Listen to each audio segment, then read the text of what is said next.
On the morning of September 1st, 1939, a 51-year-old foreign minister is sitting in his office in Stockholm reading the overnight cables. The windows look out over the water. The city is quiet. He sets one cable down and picks up another. He reads it twice. He does not move for a long time. He already knows what the next question will be because the question is always the same question in Stockholm. It has been the same question for 125 years since the last time Sweden fought a war. The question is this: how long can we stay out of it? His name is Christian Günther. He is not a famous man. He will never be a famous man. His name does not appear in the American histories of the Second World War. It does not appear in the British ones. It barely appears in the Swedish ones. But the decisions he makes over the next 6 years in that quiet office above the water will save tens of thousands of lives and will also, depending on which side is counting, help prolong the war by several months and arm one of the most efficient military machines in history with the steel to build its weapons. This is the story of what neutrality actually costs. To understand what Sweden was doing in 1939, you have to understand what Sweden was in 1939. It is a country of 6 million people on a peninsula at the edge of Europe. It has not fought a war since 1814, when it absorbed Norway in a brief and largely bloodless campaign that the Norwegians still discuss with some bitterness. For 125 years after that, Sweden has built hospitals and parliaments and labor unions and a social democratic government that by 1939 is considered one of the most progressive in the world.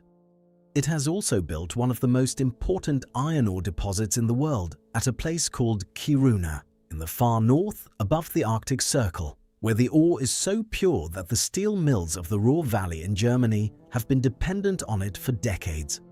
22 million tons of iron ore leave Sweden for Germany every year. This is not a secret. This is a trade relationship. This is, in 1939, simply how the world works. Then Germany invades Poland, and the world stops working that way. On September 3rd, Britain and France declare war on Germany. Sweden looks at its map. To the south, Denmark and Norway, both now directly in Germany's path. To the east, Finland, already under pressure from the Soviet Union. To the west, the North Sea, where the British fleet is beginning to enforce a blockade. Sweden is a country surrounded on all sides by people who are about to start killing each other, and it has, as a practical military matter, almost no way to stop either of them from doing whatever they choose to do with Swedish territory. The Swedish military is not insignificant. It has divisions and artillery and an air force with modern fighters, but it is not sufficient to resist Germany and the Soviet Union simultaneously. And in the winter of 1939, that combination of enemies is not a theoretical one. The Soviet Union invades Finland in November of 1939. The Finns fight back in the forests with a ferocity that stuns the world and stops the Red Army cold for 3 months. Sweden watches this from across a narrow border and makes a decision. It will not intervene militarily. It will send volunteers and weapons and food and medical supplies in quantities that are, by any neutral standard, not neutral at all. 8,000 Swedish volunteers cross into Finland. 102 of them die. The weapons and the material help the Finns hold the line long enough to negotiate a peace in March of 1940 that leaves Finland alive as a nation, though smaller than it was. This is the first of the contradictions. Sweden is neutral. Sweden is also arming its neighbor against a great power. April 9th, 1940 is a Tuesday. At 4 in the morning, German troops cross into Denmark and begin landing in Norway simultaneously. Denmark surrenders by the end of the day. The Danish king rides through Copenhagen on horseback in an act of quiet defiance that becomes famous but changes nothing. Norway fights for 2 months. It does not win. By June of 1940, Norway is occupied. German soldiers are now standing on both sides of the Swedish border. The country that has not fought a war since 1814 is now surrounded. In Berlin, the German High Command presents Sweden with a set of demands. Not an ultimatum exactly. Germany does not call it an ultimatum. Germany calls it a request. The request is that Sweden allow German troops and materiel to transit its railways. The Swedish government meets in closed session and argues for 3 days. The military analysis is direct. Sweden cannot fight Germany and win. The question is whether Sweden can fight Germany and survive long enough to matter. The answer, in the summer of 1940, with France already fallen, with Britain standing alone, is almost certainly no. On July 8, 1940, Sweden grants Germany transit rights through its railways. It is the decision that will define everything that follows, and it will be debated by Swedes for the next 80 years. Over the next 12 months, approximately 2 million German troops and their equipment move through Sweden on Swedish trains. The trains run on Swedish coal, the schedules are kept by Swedish railway workers, the fees are collected by the Swedish government. The Germans who remember it later recall that it was remarkably efficient. The Swedes who remember it later recall that they had no choice. Both of these things are true, and neither of them is entirely satisfying. But the story of what Sweden was doing in those years is not only the story of the railway transits, it is also the story of what Sweden was selling to Germany and what Sweden was quietly doing for Germany's enemies at the same time, and how these two things coexisted in the same small country with the same government and sometimes the same men. The iron ore is the center of it. Sweden is exporting iron ore to Germany throughout the entire war. The ore goes south by rail through Norway or across the Baltic by ship. The British know this. The British are furious about this. Churchill, before he becomes Prime Minister, argues for mining the Norwegian coastal waters to stop the ore ships. And it is partly this argument that leads to the Norwegian campaign of 1940, which fails badly, and which is one of the reasons Churchill becomes Prime Minister. The ore keeps moving. The German steel mills keep running. The tanks and the aircraft and the artillery shells that German soldiers used throughout the war contain Swedish iron. The estimates vary. Historians debate the numbers, but the consensus figure is that in the years between 1940 and 1944, Sweden provides Germany with approximately 45 million tons of iron ore. Without this ore, German steel production would have been reduced by something between a third and a half. It is not possible to know with precision how many additional months the war would have lasted without Swedish iron. It is not possible to know how many more men would have died in those months, or whether fewer would have died in the months before them if Germany had been weaker earlier. What is certain is that the ore was indispensable to Germany, and that Sweden knew it was indispensable, and that Sweden sold it anyway. This is what makes the rest of the story so difficult to hold in the mind, because Sweden is also doing something else entirely. The Swedish legation in Berlin in the early 1940s is a 3-story building on Rauchstrasse, near the Tiergarten. It is staffed by diplomats and clerks, and it handles, as all legations handle, the routine business of a neutral government maintaining relations with a belligerent one. What it also handles, quietly, with the knowledge of almost no one in Berlin, is an underground courier service between the Swedish diplomatic network and the Allied intelligence services in London and Stockholm. Documents pass through the legation in diplomatic pouches. Names pass through the legation in coded messages. People sometimes pass through Sweden itself. Sweden becomes the escape route.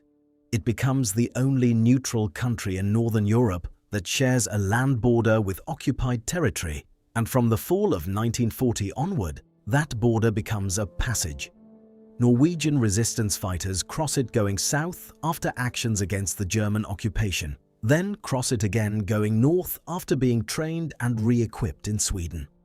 British airmen shot down over Norway are spirited across the border. Soviet agents move in both directions.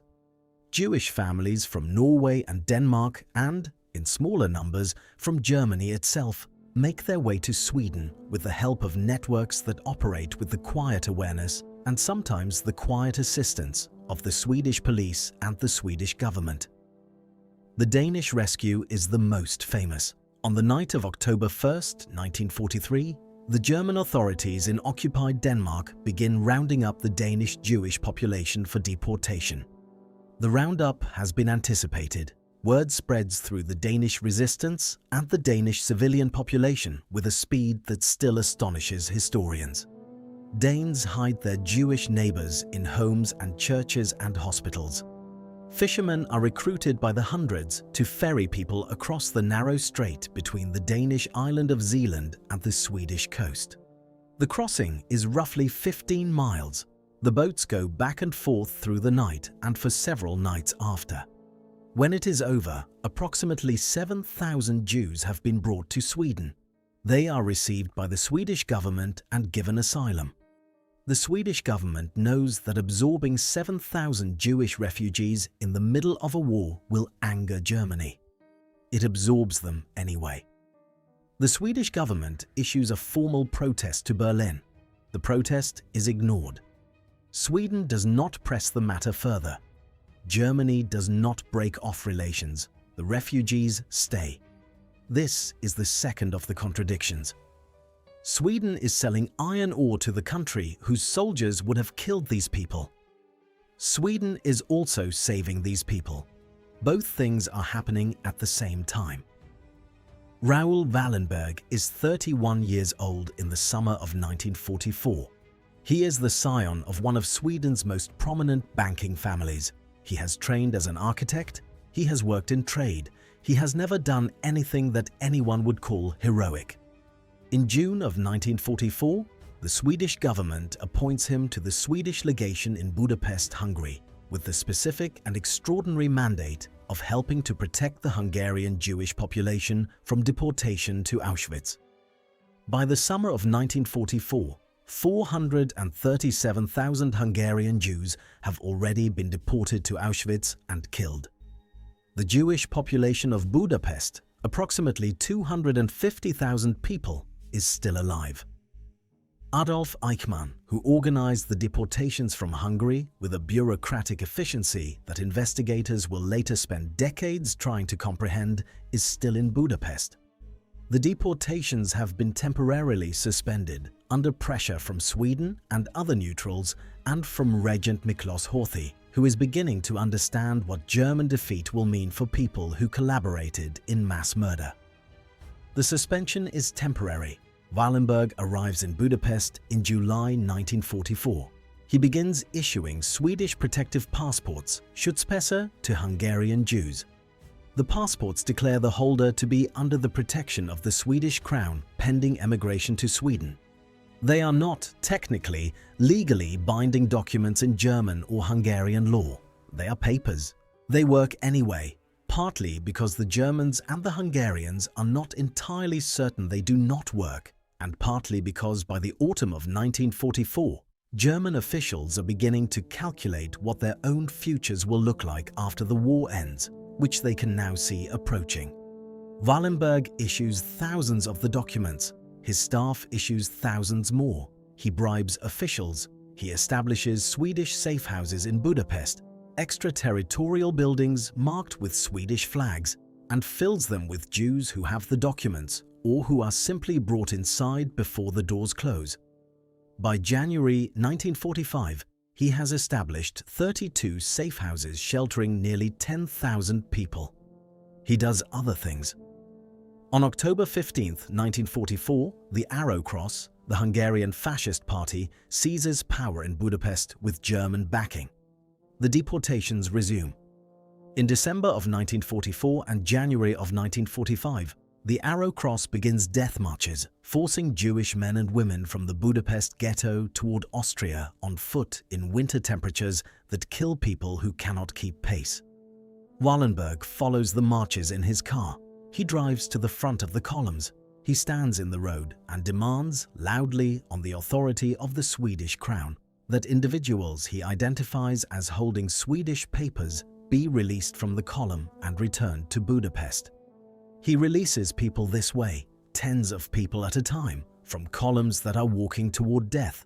Sometimes Arrow Cross guards turn him away, sometimes they do not. The calculation they are making in December of 1944 is not primarily about Swedish law. It is about what will happen to them personally when the Red Army, now visible on the horizon, arrives. The Red Army arrives in January of 1945. Budapest falls. The Jews who have survived inside the Swedish safe houses and the Budapest ghetto, approximately 95,000 people, are liberated. Raoul Wallenberg is responsible, in the direct and unambiguous sense, for a substantial portion of those lives.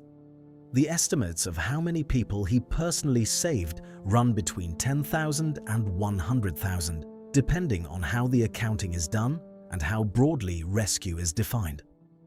On January 17, 1945, Raoul Wallenberg is summoned by Soviet military authorities. He goes willingly. He is never seen again by his family. He is arrested by the Soviet secret police, the NKVD, on suspicion of being an American spy.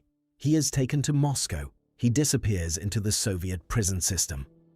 The Soviet government tells the Swedish government that he died in Soviet custody on July 17, 1947, of a heart attack. He is 34 years old at the alleged time of his death.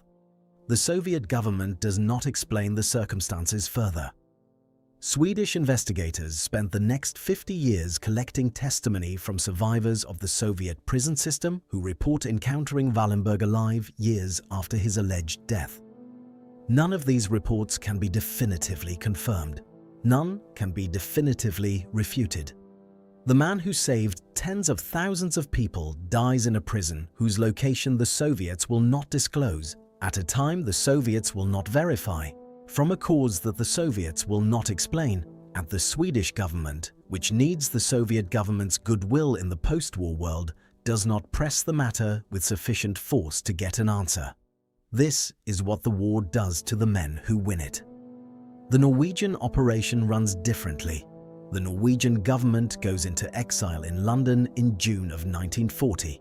It reconstitutes itself, it rebuilds its military, and it runs a resistance network inside occupied Norway with considerable effectiveness. Sweden is the hinge on which the Norwegian resistance turns. Norwegian agents trained in Britain are landed on the Norwegian coast by boat or dropped by parachute, and when they need to cross out of Norway to be resupplied or to bring intelligence out, they come through Sweden. The Swedish government knows this is happening. The Swedish police know this is happening. There is, throughout the occupation years, a silent agreement, unwritten and never publicly acknowledged, between the Swedish security services and the Norwegian resistance that Swedish territory is available as a transit corridor, provided the Norwegians are quiet about it and do not set up bases on Swedish soil. Some operations cross the line. In 1943, Norwegian saboteurs working under British Special Operations direction destroy the heavy water production facility at Vemork in Norway to prevent Germany from acquiring the material needed for a nuclear weapon. The operation is planned partly in Sweden. The men transit through Sweden. The Swedish government does not know the specific details of what is planned. It knows enough to know that something is planned. It asks no questions it does not want answered. In 1943, Sweden makes a series of decisions that historians later identify as the turning point. In July of that year, following the Allied invasion of Sicily and the fall of Mussolini in Italy, the Swedish government quietly notifies Germany that the transit agreement is no longer operative. German troop movements through Sweden by rail stop. It has taken 3 years. The Swedish government will say later that it could not have made this decision earlier without provoking a German occupation of Sweden, which would have been worse for everyone, including the populations Sweden was quietly helping. The German government says nothing publicly. In private, German diplomatic records from this period show that Germany considered retaliating and concluded that Swedish iron ore was more valuable than Swedish railway lines. The ore keeps moving, the transit stops. The Swedes have calculated, correctly as it turns out, the exact line they can hold. The man who is managing this calculation day by day is not always visible in the historical record. Per Albin Hansson, the Prime Minister, is the public face of Swedish neutrality. Günther, the Foreign Minister, is the diplomat.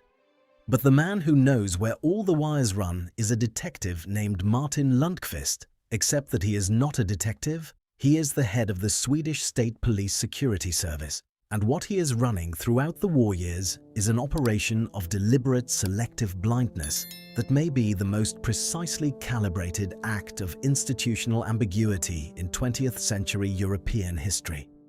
He knows where the Norwegian agents cross the border.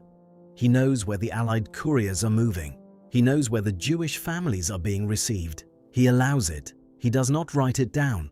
He builds the documentation of his own department in such a way that what Sweden is doing for Germany is recorded in perfect detail, and what Sweden is doing against Germany is recorded in almost no detail at all.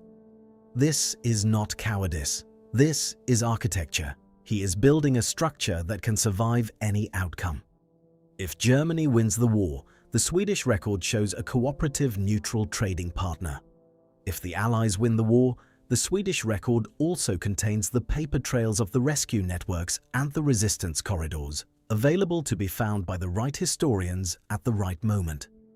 What Lundqvist understands, and what most of the people writing about Sweden's war miss, is that neutrality is not a position.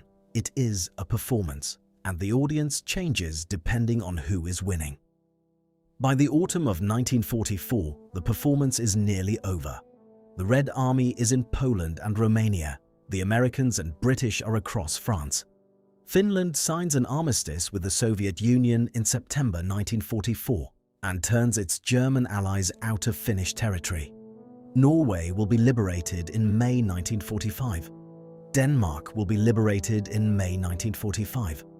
The German divisions that have been garrisoned along Sweden's borders for 5 years will lay down their weapons and become prisoners.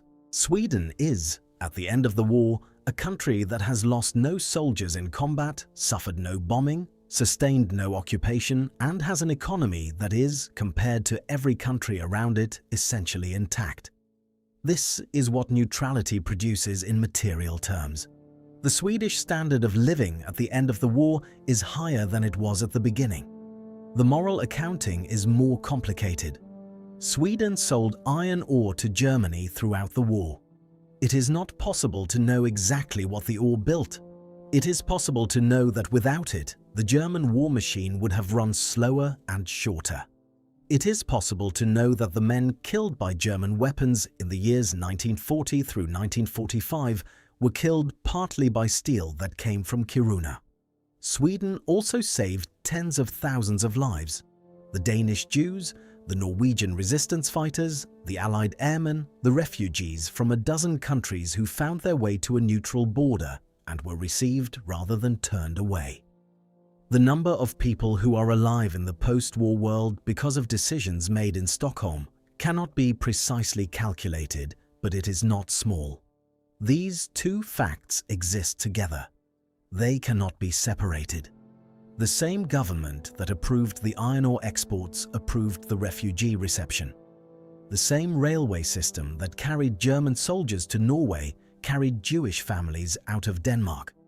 The same country that refused to fight is also the country that kept the lights on in Budapest long enough for the Red Army to arrive. Raoul Wallenberg is never found.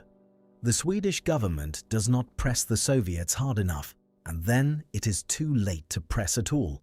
And then the Soviets deny everything, and then 40 years pass and the archives open and the testimony accumulates and nothing is resolved. In 1981, the United States Congress makes him an honorary citizen, one of only a handful of foreign nationals ever granted that distinction. In 1985, his name appears on a street in central Stockholm. In 2016, the Swedish government officially declares him dead, 71 years after he disappeared, without knowing where he died or how or when. Christian Günther retires from government in 1945. He is not tried for anything. He is not celebrated. He lives quietly for the rest of his life and writes his memoirs in careful, diplomatic language that acknowledges almost nothing. He is not a villain. He is not a hero. He is a foreign minister who spent 6 years trying to keep his country out of a war that was consuming everything around it. And he mostly succeeded. And the cost of his success is something that Swedish historians are still arguing about. In 1945, when the Swedish government opens its borders to the survivors of the German concentration camps, white buses organized by the Swedish Red Cross cross into Germany and Scandinavia to collect survivors. The operation brings 15,000 prisoners out of the camps. The buses are white so that Allied bombers will not mistake them for German military transport. The drivers are Swedish volunteers who have never seen anything like what they see in the camps. Some of them never speak of it afterward. Some of them cannot stop speaking of it. The white buses are, in the end, the image that Sweden prefers to remember from those years. It is a clean image. It is a true image. It is not the complete image. The complete image includes the ore ships going south on the Baltic, and the railway timetables and the figure of 22 million tons repeated year after year until the figure becomes abstract, which is how figures always become when they are large enough and the consequences are distant enough. Per Albin Hansson, the Prime Minister who managed Swedish neutrality for most of the war, dies in office in October 1946. He collapses on a tram in Stockholm on his way home from a parliamentary session. He is taken to a hospital and dies within hours. He has not written his own memoir. He has not given the interview in which he explains his reasoning. He leaves behind a country that is intact and prosperous and deeply uncertain about what it has done, and he takes whatever he knew about the internal debates and the quiet decisions with him. The uncertainty is what persists. Sweden was not the only neutral country in the Second World War. Spain, Portugal, Switzerland, Turkey, Ireland all navigated the same impossible geometry of sitting beside a catastrophe without being consumed by it. Each of them made accommodations. Each of them also made contributions to survival that run counter to the accommodations. The moral record of neutrality in total war is, without exception, a record of contradiction. But Sweden is the clearest case, because Sweden is the one where the scale of both things is large enough to be undeniable. The iron ore that fed the German war machine and the escape corridor that brought thousands of people out alive are not small items at the margins. They are central facts. They happened in the same country, under the same government, at the same time. In the years after the war, when interviewers came to ask the Swedish diplomats what neutrality had really meant, the answers were careful and consistent and not very illuminating. Sweden had kept the peace. Sweden had maintained its independence. Sweden had done what it could within the limits of what was possible. What is true is that Sweden chose its position with more deliberation and more intelligence than most countries choose anything. What is true is that the position was held at considerable moral cost through 6 years of pressure from both sides. What is true is that the people who were saved because of it are real people, with descendants who are alive now, and the question of whether the price paid to save them was justified is one that has no clean answer. The lights above Kiruna burn through the Arctic winter, the same as they always have. The mines are still there. The ore is still coming out of the ground. The trains run south on the same lines they always ran. In Stockholm, in a building near the waterfront, there is a plaque on the wall of what was once the Foreign Ministry with the names of the diplomats who served during the war years. Christian Günther's name is on it. So are others who did things the plaque does not describe. The plaque is very small. Most people who walk past it do not stop. This is what neutrality looks like when the war is over. It looks like a plaque that answers no questions. It looks like an economy that survived intact. It looks like 71 years of searching for a man in a Soviet prison system and never finding him. It looks like 7,000 people who crossed a 15-mile strait in a fishing boat on a cold October night and arrived in Sweden and lived. It looks like 45 million tons of ore. It looks like all of these things at the same time, because it is all of these things at the same time, and anyone who tells you otherwise has decided in advance what they want the story to mean. The story does not cooperate with that decision. It never does.